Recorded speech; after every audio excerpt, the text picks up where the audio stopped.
He's done it! Move that was! Use the traffic! You went off look at the mood in Toyota! They're out front here, and here comes Audi straight back out of here! Oh, using traffic as foils! Oh, nearly contact at the rear end here as well for the Toyota! He's holding station, bossing the road, that's what he needs to do, Liz! Oh my goodness, look at how close they are together. I'm just sitting back thinking, come on boys, keep the racing, don't have an accident. Here we go, let's see which hybrid has the power delivery right now, and it's the Audi in front, but here comes the big old kick that the Toyota's got. He's going to hit the back wheels, and it's going to be like an explosion here. Down the straight he comes, it's the fastest car on the track, don't forget, the Toyota, and he's proving it right now. Genius at work, fantastic racing here. Oh, this is amazing stuff. 5 hours of racing deep into this, and you cannot honestly put anything between these two cars out front. Braking issues being reported from the Porsche. Well, and this just goes to show, Graham, Here it goes again. and this is for the lead, remember, the lead of the motor race after 2 hours, and the Audi is ahead, hasn't been scored ahead across the line, but watch the number 18, 919 hybrid gets a great exit from entry. Now there's traffic here. Use the traffic, use the Corvette. Brilliant stuff, but still the Porsche goes through down the middle. Oh, I thought he was going to use the Corvette as a bit of a screen, a bit of a pick.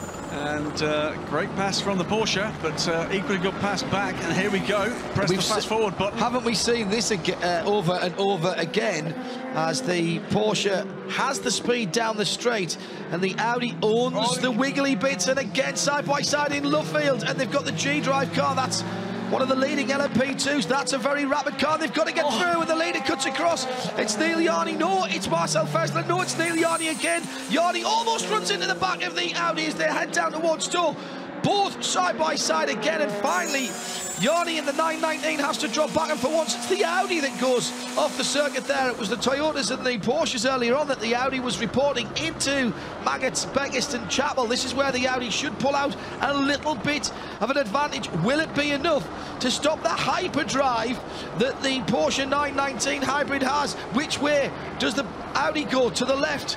To the right? It's to the right, and here comes the Porsche round the outside. It's made up 5, 6, 7 cars lengths before they got to Stowe.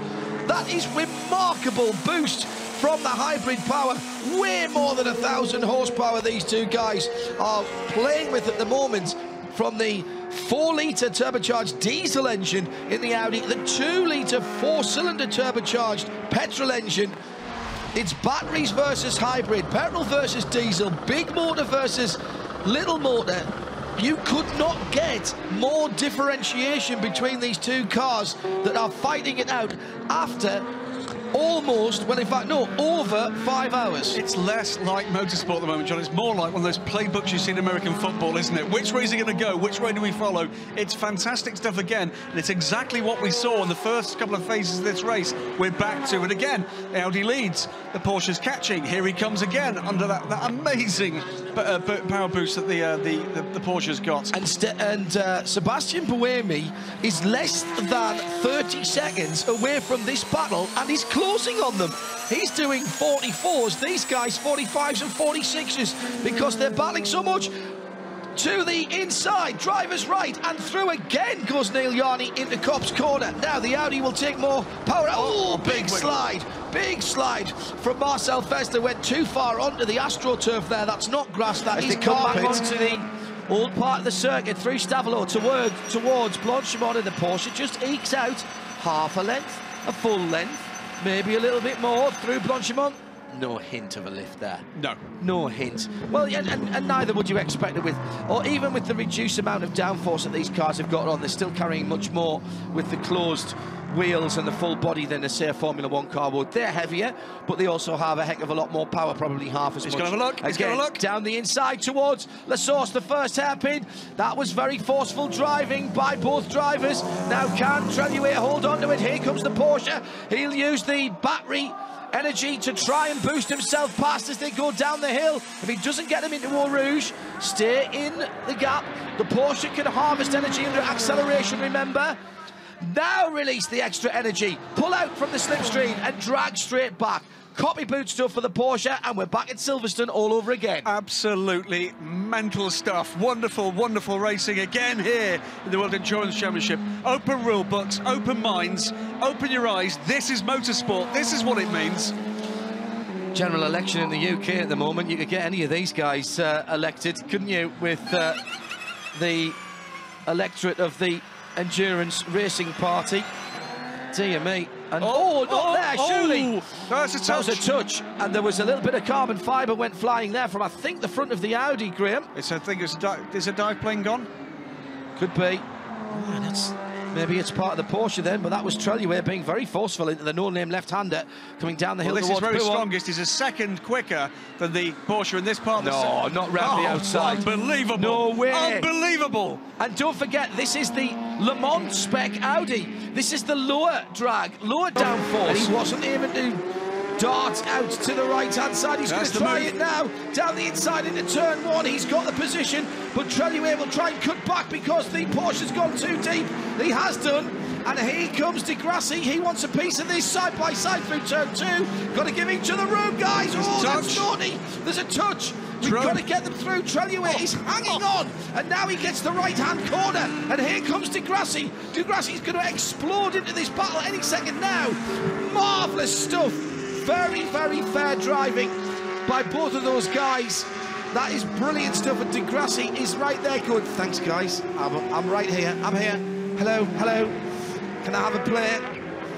Hartley well out ahead of this, and then the next three cars. Here comes Di Grassi. Di Grassi down into the Dunlop. He's done it. Gets it done straight away. He's stunning. Absolutely straight away. Gets there. Makes the pass. Matter. Basically, you're just saving the extra stop. That's the important thing for Audi here. And then a bit of rain, and dare I say it, the grey cloud has blown back over us. It's back. It has blown back over us. Onto the start-finish line. Fessler stays out. There will be at least, and very close indeed, by Mark Webber as he went almost into the pit lane, hatching there and takes second place. But can Fessler hold on? Can he get somewhere near as the Porsche runs out of steam at the end of the straight? He can! He's down the inside and he gets it back. This is what we love seeing at the front of the field. Mark Webber will try the old over and under, and he gets back through the inside. This takes me back to last year when Webber was awesome, but Fessler's got the inside line into turn number 4 and takes it back again. This is genius stuff by these two drivers. What respect, what skill, what excitement. This is road racing, endurance racing at its absolute zenith. Down to turn 6, and still the Porsche is pushing hard. The Audi has the advantage. I just think, again, Fessler played that perfectly into turn 1. Shades of Silverstone, John. These two men in these two cars with very different performance attributes, and they're both using them to the absolute max and a little bit beyond. Fantastic stuff. There might be two lights on the side of the Porsche, but he's third at the moment, and that was because of magnificent first part of that lap for Marcel Fessler. And the FSX, or whatever it was, his hybrid boost that has been turned up for the number 7 car, and he is using every single megajoule of that extra energy. I think every single joule, John. Fraction of a joule, mini joule, whatever it is. If he's got joules in his watch, he's using those as well. Is he coming in this time? No, he swings in the pit lane, and here comes Webber. Now, this is exactly what happened last time, and Fessler drops immediately into, and look, he's there, and he gets it back again. The Porsche is on VMAX too early down the straight, and the Audi gets back position. I said in practice that the Porsche hits its top speed very quickly, but then for 7 or 8 seconds, it's not getting any quicker. Oh, traffic now. Oh, don't come together. Oh, either side of the Stracker. Brilliant stuff. And again, Fessler just makes that split-second decision. He goes one side. The race at some stage or another, with Audi, Porsche and Toyota battling to the head of the timing and scoring monitors. There was great racing all around the circuit, with the hybrid energy being deployed in different ways by the different manufacturers, giving them different strengths and weaknesses, and making the Audi R18 e-tron Quattro the fastest lawnmower in the world. At times, the positions were changing faster than we could keep up. Alex Brundle in 37, the Fortune Cat Jackie Chan DC racing car, the predominantly black of the black and white two. They're being caught by Lopez and Lotterer. Oh, Lopez drifts out very wide, gets it wrong, trying to go around Brundle. Brundle had left side only, by the way, and through goes Lotterer. No, he hasn't quite made it through. He's on the inside, tried to squeeze. Pachito went wide at the tight corner. It's on tyres that are now approaching the end of their second stint. He's got another 11 laps to go, though. Oh, and Lotterer up the inside this time. Oh, and Biff Baff Bosch, through he goes, up to second place. Lotterer got it done down into the hairpin at 11, squeezed down the inside. But now Lopez is coming back. He's done a boost and he's on the inside and coming back on Andre Lotterer. Won't have the tyre grip as they sort of squeeze it out. And Lopez got the car stopped, very good. Lotterer goes to the exit to try and have a look round, but that's going to be pretty tricky unless Lopez runs wide at this right-hander. Well, fantastic competitive racing between Porsche and Toyota right now. The leader is only 4 seconds up the road, not half a lap, not a lap and a half. In Formula Renault V6, in GP2, he was a Renault Formula 1 driver-elect before the Singapore Crashgate crisis. So he's got an awful lot of ability. Andre Lotterer looking to go inside, and he's got it done this time. Now, can the Toyota boost back on the outside? He can! Fantastic stuff! This is epic LMP racing. I have to say, I thought Lopez was done there, and you could see Nick Tandy go, oh, God, not again. But Lopez is doing everything he needs to do. But this is the opportunity in the traffic now, where Lopez has really got to look left and right. Something there with the way the systems are acting. And you're trying to increase the slip so that it doesn't overreact, but he's got no grip left whatsoever. Here's Lotterer coming down into the hairpin. Something will happen here. And the next car in shot will be Brendan Hartley in the number 2 Porsche. Number 1 trying to go the long way around the outside. There is the number 2 Porsche, and Hartley is closing really fast. 150.2 on the last lap. These guys doing a 51.5 and a 51.9. Lotterer this time has got the overlap. Where is the hybrid boost from the number 7 Toyota? He can't come back. Oh, bit of debris falling off the back of the Toyota possibly. Yeah, no, he ran over it there, but Lotterer boosted. You saw a big acceleration, then the Toyota boosted afterwards. But Lopez is looking to the inside, and he's going for it. They're squeezing up against it. This is superb, but Lotterer's been able to keep it round the outside, and that'll be the job done, I would suspect. But no, Lopez doesn't take no for an answer. Andre's going to have to run him off the circuit, I think.